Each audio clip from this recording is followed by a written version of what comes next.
हम गीता को देखेंगे साइकोलॉजी की नज़र से। गीता को हम देखेंगे एक ऐसी किताब के रूप में जो हमारे जीवन की हर समस्या का हल हमें दे सकती है। अभी तक हमारे लिए गीता क्या थी? एक धर्म ग्रंथ जिसे हम मंदिर में रखते थे, लाल कपड़े में लपेट के, और उसकी पूजा करते थे। लेकिन कभी हमने उसे खोल के अपनी जो डे टू डे लाइफ की प्रॉब्लम्स हैं उसके बारे में नहीं हमने पढ़ाया या समझा है। तो आज हम उसके ऊपर फोकस करेंगे। पहले मैंने कुछ ऐसी छोटी छोटी सी लर्निंग्स लिखी हैं जो हम गीता से सीखते हैं। पहले हम ये देख लेंगे, उसके बाद फिर कौन से चैप्टर से हमें कौन सी चीज़ सीखने को मिली है और इसके पीछे कौन सा श्लोक है या किस मूवमेंट में अर्जुन ने ये चीज़ कृष्ण से पूछी थी और फिर कृष्ण ने कैसे आंसर किया था, वो डिटेल में बाद में देखेंगे। फर्स्ट चीज़ जो कल आप बात भी कर रहे थे कि कर्म करो और फल की इच्छा मत करो, that is focus on your work and not on the result. Means अभी हम जो रिकवरी भी कर रहे हैं अपनी, तो हमारे माइंड में कहीं ना कहीं क्या है कि मेरे को ठीक होना है, मैं ठीक हो जाऊंगा या मैं ठीक नहीं होऊंगा, या मेरी रिकवरी जो होगी वो कितने % होगी, कितने दिन में होगी, ये सारी चीज़ें दिमाग में चल रही हैं। रेदर देन दिस कि मेरे को अभी प्रेजेंट मोमेंट में अपनी रिकवरी के ऊपर फोकस करना है। ठीक है, तो पर्सपेक्टिव चेंज हो गया ना दोनों। हमने कौन से पर्सपेक्टिव पे फोकस करना है? मुझे आज अपनी रिकवरी के ऊपर काम करना है। रिकवरी होगी नहीं होगी, कितने % होगी, that is not in my hand. उस पर मेरे को काम नहीं करना है। मेरे को किस चीज़ पे काम करना है कि मुझे अपने अंदर चेंज लाना है। क्या वहम है आपको कि पता नहीं मैं ठीक होंगे या नहीं होंगे, उसको छोड़ दो। एक बार हो जाओगे नहीं हो जाओगे वो 5 दिन बाद की बात है, उसको 5 दिन बाद देखेंगे। अभी हमने किस चीज़ पे फोकस रखना है अपना, कि मेरे को अभी प्रेजेंट मोमेंट में जो चीज़ें भी मैं सीख रही हूँ या जो चीज़ें भी मेरे को सिखाई जा रही हैं उसका मैंने 100% लेना है। ठीक है, जब आप अभी अपना काम पूरी शिद्दत से करते हो तो रिजल्ट अपने आप ही सही आएगा, क्योंकि जैसा मैसेज हम यूनिवर्स में रिलीज करते हैं यूनिवर्स हमें वही चीज़ सर्व करती है। अगर हम नेगेटिविटी रिलीज करेंगे तो हमें नेगेटिविटी मिलेगी। तो सिमिलरली जब हम पूरा फोकस पूरी मेहनत से कोई काम करेंगे तो रिजल्ट तो है ही हमारे हाथ में, तो उस पर हमें मेहनत करने की भी जरूरत नहीं है। एंड दैट इज परिस्थिति। ठीक है, this is based on our मनोस्थिति, कि मेरे मनोस्थिति जैसी होगी मैं उतनी शिद्दत से काम करूंगा, फिर जैसी परिस्थिति होगी वैसा मेरे को रिजल्ट मिल जाएगा। परिस्थिति हमने कल भी बात करी थी, हमारे हाथ में नहीं है। तो डीपली इसका मतलब ये है, सिर्फ ये नहीं कि अंधाधुंध काम करे जाओ देखी जानी जो होगा, नहीं, पूरी अटेंशन हमने काम पे देनी है। इसलिए हमने रिजल्ट पे फोकस नहीं करना, क्योंकि 2 चीजें होती हैं, एक होता है फोकस्ड अटेंशन, एक होती है डिवाइडेड अटेंशन। जैसे किसी रोशनी की कोई किरण है, अगर हम उसे एक ही चीज़ पे फोकस करें तो लाइट कितनी ज़्यादा जाएगी। अगर हमने उसको डिवाइडेड अटेंशन वाला कर दिया कि रोशनी को हमने आगे जाके बीच में कोई ऑब्जेक्ट रख दिया, कोई चीज़ रख दी, वो 2 भागों में डिवाइड हो जाएगी, ना तो हमें वहाँ कुछ अच्छे से दिखाई देगा ना वहाँ देगा। ठीक है, दैट इज डिवाइडेड अटेंशन। हमने क्या करना है? Focused attention. रिजल्ट की तरफ हमने नहीं जाना, हमने सिर्फ किस तरफ जाना है? फोकस हमारा वर्क की तरफ। ठीक है, समझ में आ गया अच्छे से कि कर्म करो फल की इच्छा मत करो, ताकि हमारी फोकस जो है, हमारा जो कंसंट्रेशन है वो पूरा का पूरा हमारे काम करो। सेकेंड थिंग है, human life is full of battle, fight to the last end stand your ground. जो मनुष्य की जिंदगी है पूरी समस्याओं से भरी हुई है, पूरी संघर्षों से भरी हुई है। आप कभी भी ये मत सोचो that life is bed of roses, कि मेरे चरणों में हमेशा फूल बिछे हुए होंगे, कांटे भी आएंगे। हमने इस चीज़ पे फोकस नहीं करना कि हमेशा मेरे को अच्छी चीज़ें मिले। हमने अपने आप को इतना स्ट्रॉन्ग बनाना है कि जब चलते हुए रास्ते थोड़े से उबड़ खाबड़ भी हों तो उस पर भी मैं अच्छे से चल सकूं। ठीक है, फाइट टू द लास्ट, अंत तक लड़ो, डजेंट मैटर जीतोगे हारोगे, एटलीस्ट लड़ोगे तो सही, तो फिर जीत अपने आप मिल जाएगी। Fight to the last end stand your ground, कभी भी मैदान छोड़ के मत भागो। जब गीता जहाँ से शुरू होती है, अर्जुन श्री कृष्ण को कहते हैं कि मेरे रथ को दोनों सेनाओं के बीच में ले जाओ, मैं देखना चाहता हूँ कि मुझसे युद्ध करने के लिए कौन कौन से लोग आए हुए हैं। तो वो श्री कृष्ण को कहते हैं कि मुझे दिखाओ कि दुर्बुद्धि दुर्योधन के साथ कौन कौन खड़ा है जो मेरे खिलाफ युद्ध कर रहा है। अब ही सेइंग दुर्बुद्धि दुर्योधन, इसका मतलब क्या है कि जब हम गुस्से में होते हैं तब हम किसी को गाली देते हैं ना, कि उस नालायक इंसान के साथ कौन है या उस बुरे इंसान के साथ कौन है, तो उस नालायक दुर्योधन के साथ कौन कौन आया मुझे देखना है। तब वो बहुत एग्रेशन में है, बहुत फ्यूरियस है। जब श्री कृष्ण उसको लेके जाते हैं ग्राउंड के बीच में, दोनों सेनाओं के बीच में, तो अर्जुन पूरी सेना को देखते हैं जो दुर्योधन के साथ थे, जिसमें उनके बहुत सारे मामा, चाचा, ताऊ, उनके बच्चे, भीष्म पितामह, ये सब लोग खड़े होते हैं। उनको देखने के बाद अर्जुन को ऐसा लगता है कि इनके साथ तो मैं फाइट नहीं कर सकता, क्योंकि मेरे गुरु, मेरे दादा, मेरे ताऊ इतने ज़्यादा जो काबिल लोग हैं युद्ध में, अर्जुन से तो बहुत आगे थे वो लोग, तो इनके साथ युद्ध करके तो मैं वैसे भी हार जाऊंगा। अंदर तो डर पैदा हो गया, लेकिन उसने वो डर नहीं दिखाया। उसने श्री कृष्ण को क्या चीज़ बोली कि मेरा शरीर जो है वो बिल्कुल कांपने लग रहा है, मेरा गला सूख रहा है, मेरे को ऐसे लग रहा है कि मेरे हाथ से मेरा गांडीव धनुष जो है वो छूट रहा है और मैं बिल्कुल खड़े होने के लायक भी नहीं हूँ अभी यहाँ पे। मुझे नहीं लगता कि मुझसे ये युद्ध होगा, मैं ये युद्ध नहीं करना चाहता। उसने ये नहीं कहा कि मेरे को डर लग रहा है, हाँ, उसने जो सिम्टम्स बताए जो हमारे डिप्रेशन में होते हैं कि मेरा शरीर कांप रहा है, मेरे को पसीने आ रहे हैं, जबान, गला सूख रहा है, जबान सूख रही है और मैं ये युद्ध नहीं कर पाऊंगा। तो कृष्ण को आगे वो ये चीज़ कहता है कि क्यों मैं युद्ध नहीं करना चाहता, क्योंकि जो सामने खड़े हैं वो मेरे मामा, चाचा, ताऊ के बच्चे, ये सब मेरे रिश्तेदार ही तो हैं। अगर मैं इन रिश्तेदारों से युद्ध कर रहा हूँ, किस चीज़ के लिए? सिर्फ थोड़ी सी ज़मीन के लिए या थोड़ा सा जो राज्य मेरे को मिलना है? अगर इन चीज़ों के लिए मुझे अपने सगे संबंधियों को मारना पड़े तो मैं ये युद्ध नहीं करना चाहता। सेम चीज़ क्या होती है डिप्रेशन के पेशेंट के साथ होती है। जब समस्या सामने आ जाती है ना, फिर उसे ये हो जाता है कि इतनी मेहनत करके, इतना सब करके, इतने से पैसे के लिए मैं ये चीज़ कर रहा हूँ, ये इतनी सक्सेस के लिए मेरे को नहीं करना, ठीक है। तो यहाँ अब जो माइंड में उसकी चीज़ें आ रही हैं, एक बार तो हमें लगता है कि बिल्कुल सही कह रहा है कि अपने सगे संबंधियों को ज़मीन के लिए मारना है।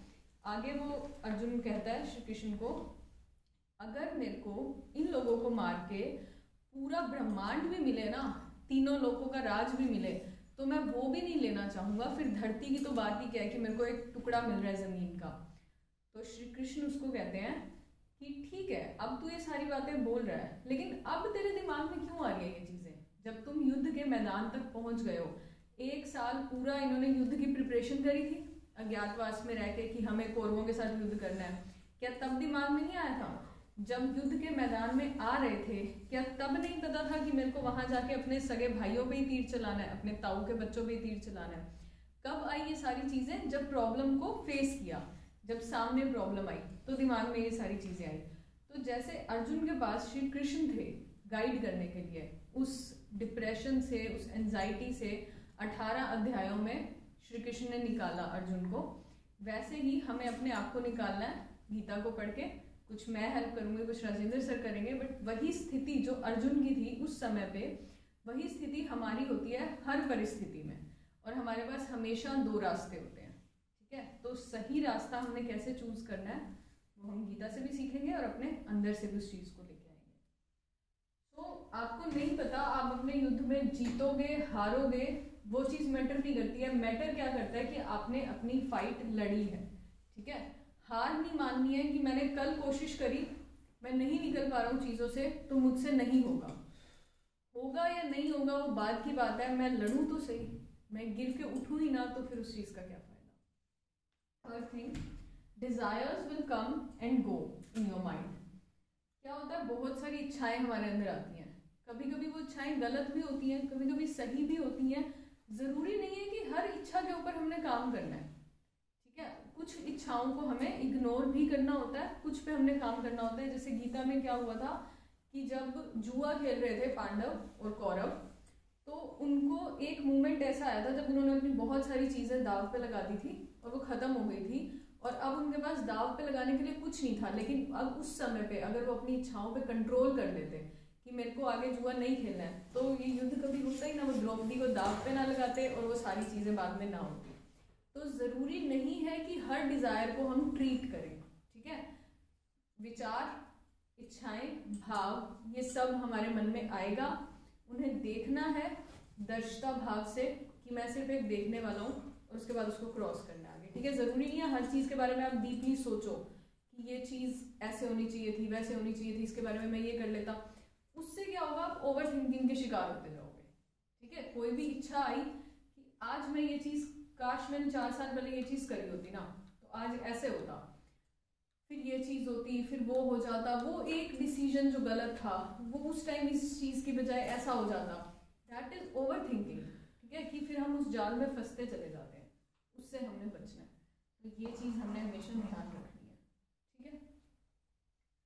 whatever has happened for good, जो हो चुका है वो भी अच्छे के लिए हुआ है, जो हो रहा है वो भी अच्छे के लिए हो रहा है, और जो होगा वो भी अच्छे के लिए होगा। हमने हजारों बार सुनी है ये बात, लेकिन जब अमल करने की बात आती है तो हम उस चीज़ से हट जाते हैं। हमें समझ ही नहीं आता कि कहाँ से अच्छे के लिए हो रहा है। मैं इतना परेशान हूँ, मैं इतना दुखी हूँ, तो इसमें मेरा क्या अच्छा हो रहा है।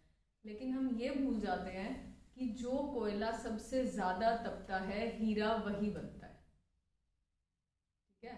ऐसे नहीं है कि कोई भी कोयले के टुकड़े को आपने कहीं दबा दिया और उसको 10 साल बाद निकाला तो वो हीरा बन जाएगा।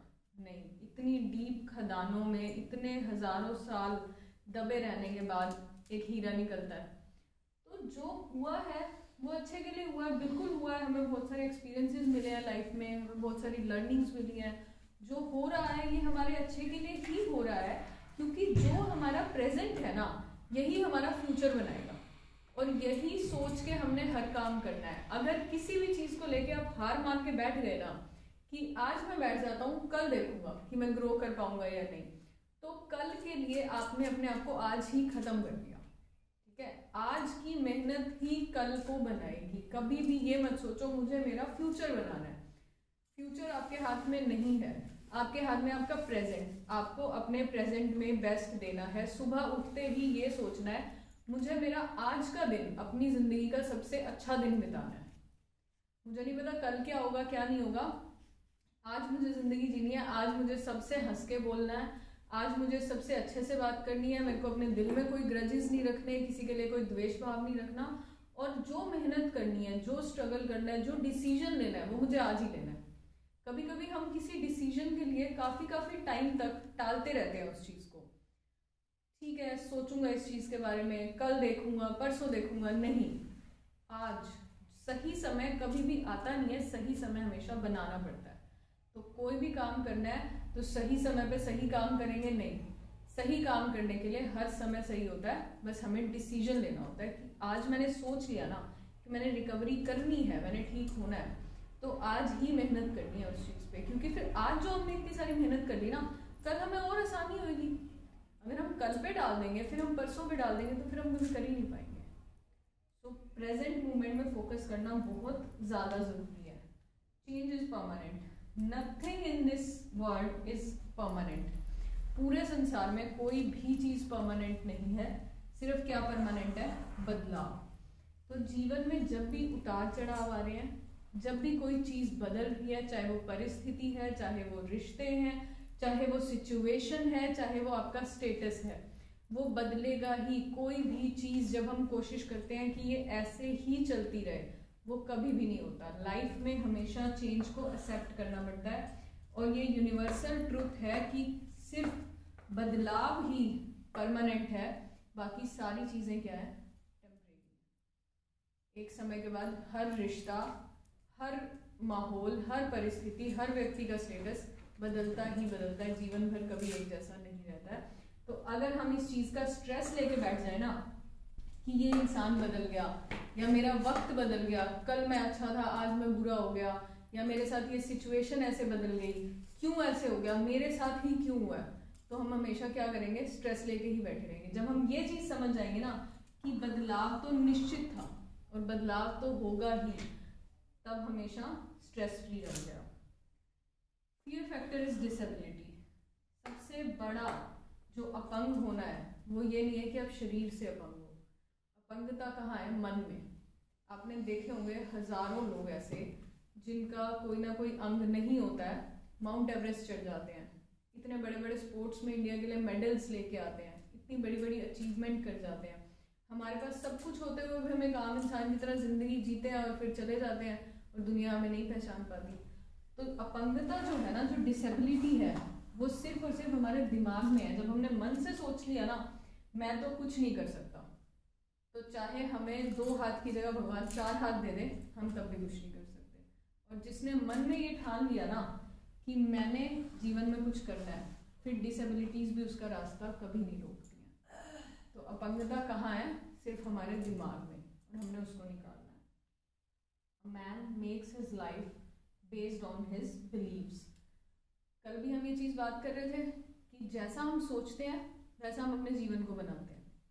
मैंने सोच लिया कि मैं सुपीरियर हूँ, मैं यूनिक हूँ, मैं जो चाहूँ मैं वो कर सकता हूँ, तो कोई नहीं रोक सकता मुझे उस चीज़ के लिए।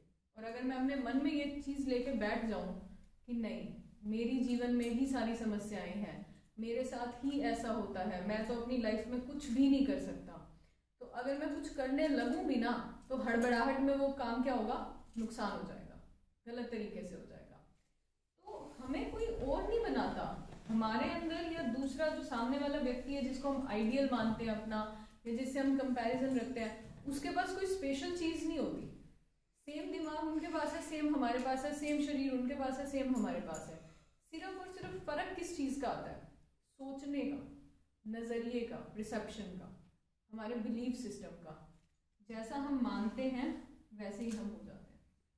कई बार क्या होता है, कोई अपशगुन हो जाता है हमसे, किसी दिन कोई काम नहीं करना होता, हम गलती से कर देते हैं, और फिर हमारे दिमाग में क्या आता है, मैंने ये कर दिया, आज तो मेरे साथ कुछ बुरा होगा, आज तो कुछ बुरा होगा, कुछ बुरा होगा।